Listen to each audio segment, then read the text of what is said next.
तो आदाब, नमस्कार, गुड इवनिंग, सत श्री अकाल। एक बार फिर आप तमाम लोगों का स्वागत है क्राइम तक की कहानी के इस एपिसोड में। उम्मीद है पूरी फैमिली अच्छी होगी, अपना और अपनों का ख्याल रख रही होगी। आज की कहानी शुरू करूं उससे पहले एक तस्वीर दिखाता हूं आपको।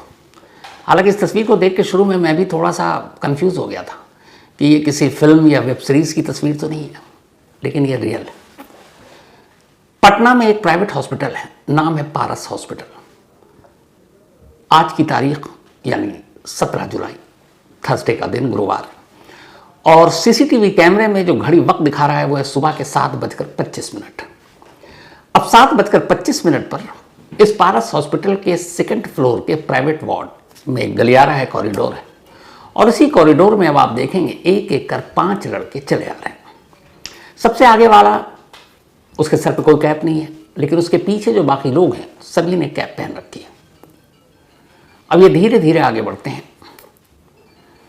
जो आगे आगे चल रहा है उसने अपनी कमर के अंदर हाथ डाल रखा है, कमर और जेब के बीच में, और फिर जैसे ही वो एक दरवाजे के करीब पहुंचता है उसका हाथ बाहर आ जाता है। अब उसके हाथ में पिस्टल है। जैसे ही वो पिस्टल बाहर निकालता है उसके पीछे पीछे चल रहे बाकी चारों भी अपने अपने जेब या कमर से एक एक तमंचा बाहर निकाल लेते हैं।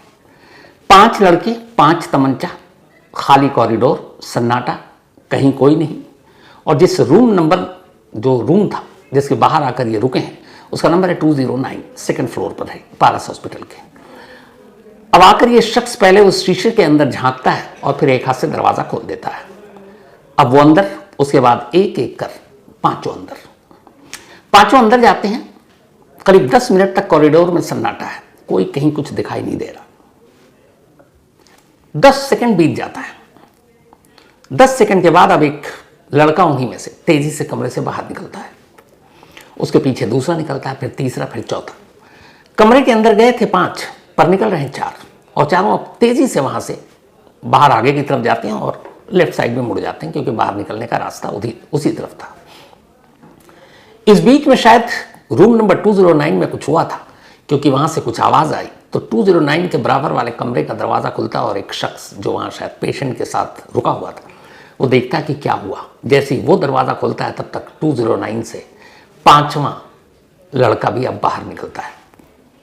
चारों को आपने देखा भागते हुए, पर इस 5वें की आप सिर्फ वॉक देखिए, ऐसा लगता है जैसे रैम वॉक, बेफिक्र आराम से टहल रहा है और टहलते हुए, वॉक करते हुए आगे बढ़ रहा है। फिर जब आगे बढ़ता है और वो बाईं तरफ का कट आता है उससे पहले फिर वो भी अचानक दौड़ना शुरू कर देता है, और इस तरीके से ये सारे निकल जाते हैं। जो पहले 4 लड़के कमरे से बाहर निकले वो सिर्फ 10 सेकंड अंदर रहे थे, लेकिन जो 5वां जो सबसे पहले कमरे के अंदर दाखिल हुआ था वो 36 सेकंड तक अंदर रहा। 36 सेकंड के बाद वो बाहर निकला और आराम से टहलते हुए चला गया।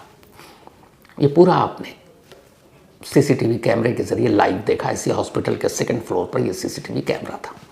अब इसके आगे की कहानी सुनाऊं उससे पहले बिहार के ADG, additional director general of police, Kundan Krishnan साहब की एक बात आपको सुनाता हूं। मई जून में ज्यादा मर्डर होते आई है वर्षों से। अप्रैल मई जून, जब तक बरसात नहीं होती है ये सिलसिला जारी रहता है, क्योंकि ज्यादातर किसान को कोई काम नहीं रहता है। एक बरसात होने के बाद लोग, कृषक समाज के लोग व्यस्त हो जाते हैं। तो ये थे बिहार के एडीजी कुंदन कृष्णन साहब। इनका ये कहना है कि बिहार में मई, जून या अप्रैल में ज्यादा मर्डर होता है। क्यों? क्योंकि तब बारिश हो नहीं रही होती है, तो मर्डर के ग्राफ ज्यादा बढ़ते हैं तेजी से।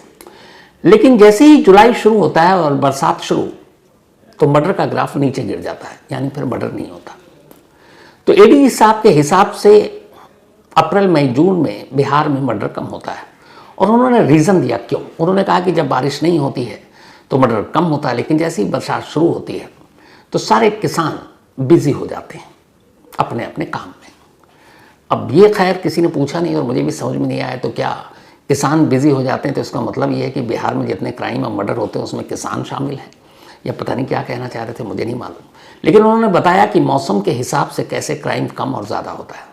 1,10,000 बिहार पुलिस की स्ट्रेंथ है, 1,10,000 बिहार के मतलब पूरी पुलिस फोर्स है, और करीब 13 करोड़ की आबादी है बिहार की। तो 13 करोड़ लोगों की सुरक्षा की जिम्मेदारी 1,10,000 बिहार पुलिस के कंधों पर है।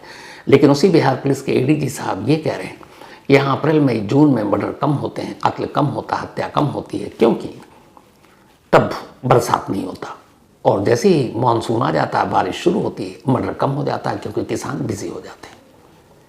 लेकिन अब एडीजी साहब को कौन बताया कि जब उन्होंने ये बात कही तो अभी इत्तेफाक से ना अप्रैल है, ना मई है, ना जून है, ये तो जुलाई का महीना और मानसून का भी महीना, और बिहार में बारिश भी हो रही है।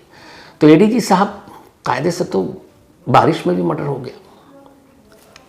कैमरा आपके सामने अभी दिखाया जो सीसीटीवी था।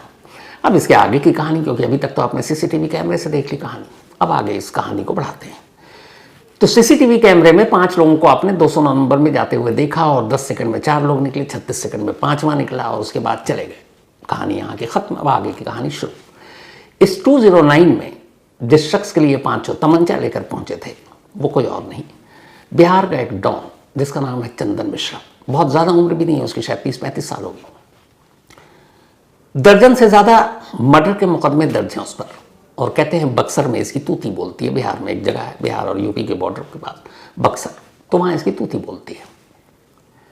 दर्जन जिसके सर पर मुकदमे होंगे तो उसको जेल में तो हो रहना पड़ेगा, तो इत्तेफाक से ये भी जेल में था, और एक मर्डर के मामले में इसे सज़ा भी हो गई। बाकी में अभी ट्रायल चल रहा है। तो जब सज़ा हुई उसके बाद इसने इलाज के नाम पर पेरोल मांगी, और इत्तेफाक से इसी अभी 3 जुलाई को उसकी पेरोल मंजूर हो गई, और 15 दिनों की उसे पेरोल मिल गई। 15 दिन के लिए पेरोल की, जाओ इलाज करो। अब चंदन मिश्रा 15 दिन के पेरोल पर बाहर आता है। एक डॉन, खूंखार क्रिमिनल, दर्जन से ज़्यादा इंसान की जान लेने का मतलब आप ही समझ रहे होंगे।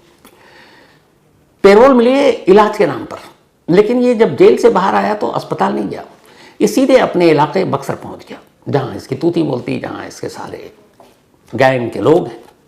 और वहां जब जाता है तो इसका स्वागत एक और सत्कार होता है हीरो की तरह। ये उस वक्त की वीडियो है, आप देखिए।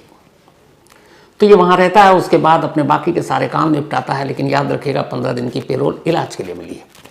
अब धीरे धीरे वक्त बीत रहा है, पेरोल की मियाद खत्म होने वाली है। 12 दिन इसने बाहर गुजार दिए बिना इलाज कराए। 13वें दिन ये पहुंचता है पटना के इसी पारस हॉस्पिटल, और वहां प्राइवेट वार्ड में जाकर एडमिट हो जाता है। 15 जुलाई की तारीख थी। 15 जुलाई को एडमिट हुआ, डॉक्टर ने उसको देखा और इसे कल ही कहा कि अब आप डिस्चार्ज हो जाओ। 16 जुलाई आफ्टर 24 आवर्स। लेकिन इसने डॉक्टर से कहा कि नहीं, अभी मेरा मन है हॉस्पिटल में एक दिन और रहने का। अब चंदन मिश्रा डॉन, 12 से ज़्यादा कत्ल के इल्ज़ाम, प्राइवेट हॉस्पिटल, किसकी हिम्मत है ना करने की। चंदन मिश्रा इसी प्राइवेट वार्ड रूम नंबर 209 में अब डॉक्टर की डिस्चार्ज की सिफारिश के बावजूद रुका हुआ है। 24 घंटे बाद उसकी पेरोल खत्म होनी है। कायदे से कल उसको वापस जेल पहुंचना था, लेकिन डॉक्टर की सिफारिश के बावजूद कि डिस्चार्ज कर रहे हैं, वो एक दिन और रुका, और फिर उसी 209 में था।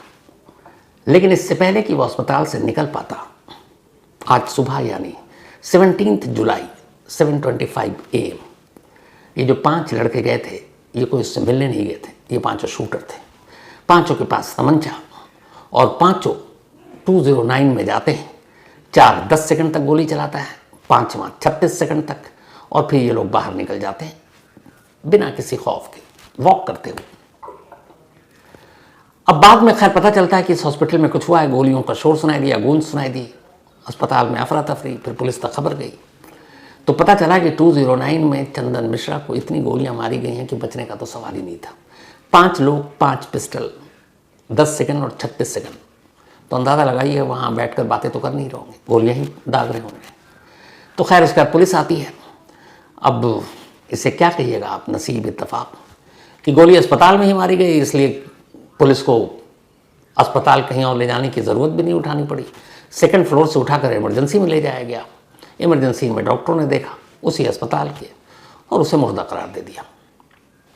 चंदन मिश्रा की मौत हो गई।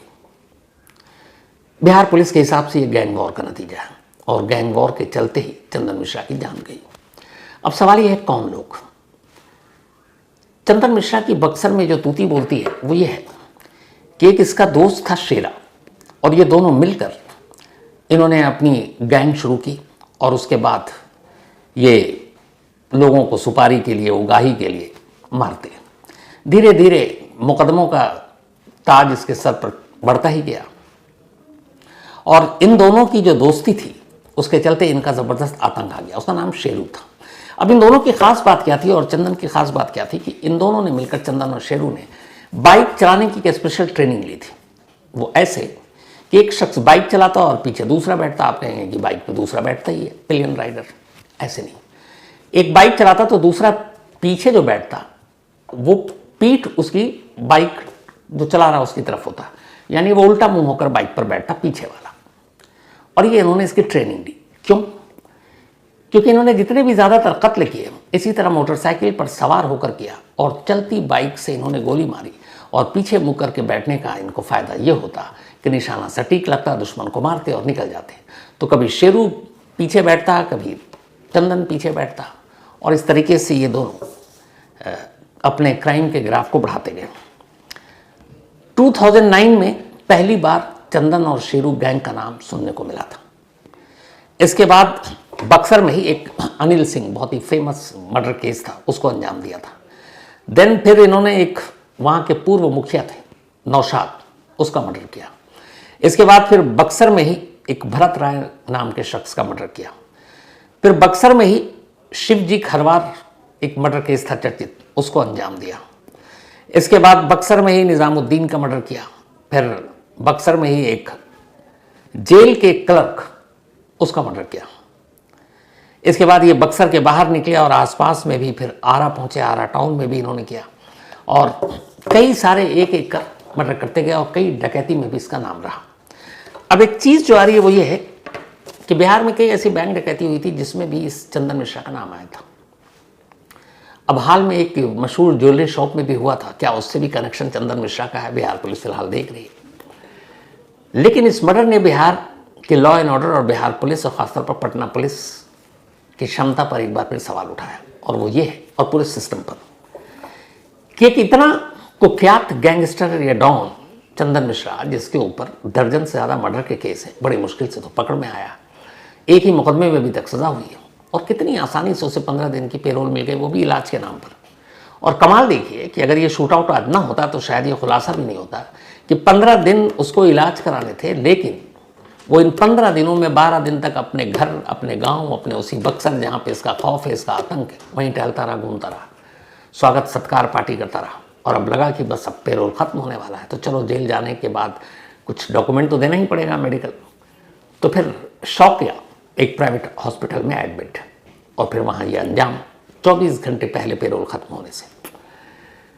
अब ये जो 5 शूटर थे, इन्होंने एक तरह से खुले चेहरे के साथ बिहार पुलिस को खुली दावत दी है, क्या हो मुझे पहचानो और पकड़ो और अंदर कर दो। लेकिन फिलहाल इनमें से कोई भी अभी तक पुलिस के हाथ नहीं लगा है। पुलिस ये तफ्तीश कर रही है कि जिसने भी ये चंदन मिश्रा को गोली मारी है, उसकी गैंग से इसकी खास दुश्मनी है, और आम दुश्मनी नहीं बल्कि बेहद खास है। इसलिए कितना रिस्क उठाकर 5-5 लोग जाते हैं, 5 पिस्टल से लैस होते हैं और 5 अंधाधुंध फायर करते हैं। अभी तक तो शायद पुलिस ये बताने की हालत में भी नहीं थी कि गोलियां कितनी मारी गई हैं। अब 5 पिस्टल से एक साथ अगर सभी फायर करें, पता नहीं कितनी गोलियां होंगी, तो ये भी पता नहीं। लेकिन गैंग वॉर है, पुलिस गैंग के बारे में तफ्तीश कर रही है।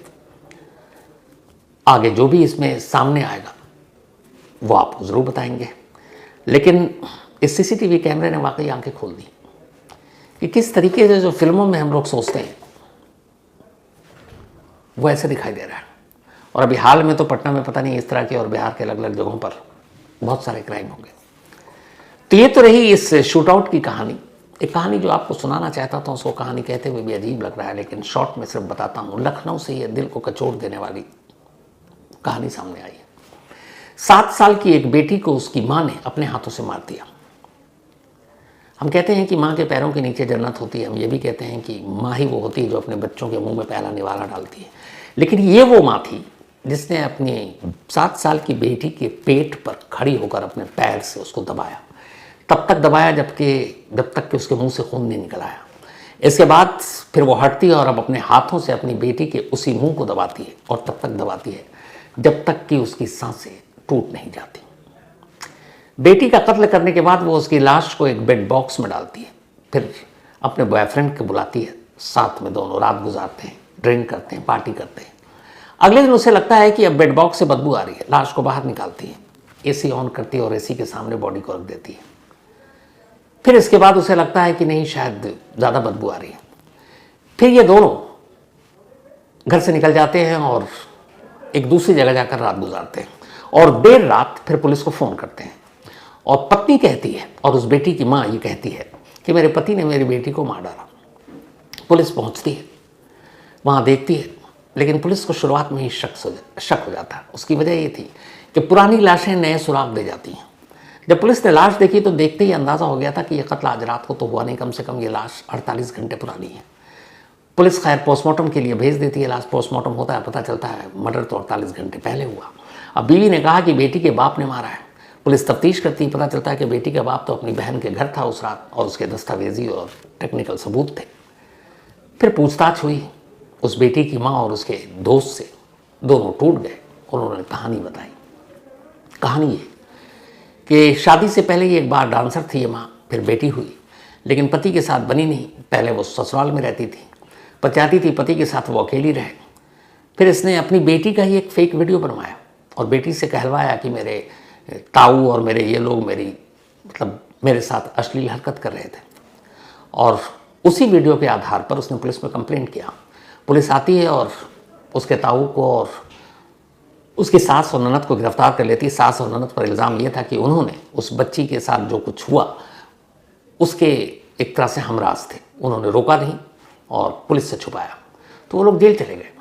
अब उसके बाद वो अपने दोस्त के साथ घर में रह रही थी। अब चाहती थी पति से भी छुटकारा मिले और सारी प्रॉपर्टी उसके हाथ में आ जाए, तो कैसे? तो फिर उसने कहा कि क्यों ना बेटी के कत्ल का इल्ज़ाम पति पर डाल दो, पति भी जेल, उसके बाद सारी प्रॉपर्टी हमारी। और इसी में अंधे होकर उसने अपने दोस्त के साथ मिलकर अपनी 7 साल की बेटी को अपने हाथों से मारा। जैसे ही सच्चाई सामने आई, उस पुराने वीडियो को भी जांच हुई, बात जेल तक गई, मामला कोर्ट में गया। जो इतने ज़माने से बंद थे उसके जेठ और सास और ननद, उन सबको ज़मानत मिल गई। पति बच गया क्योंकि उसके हक में वो सबूत थे।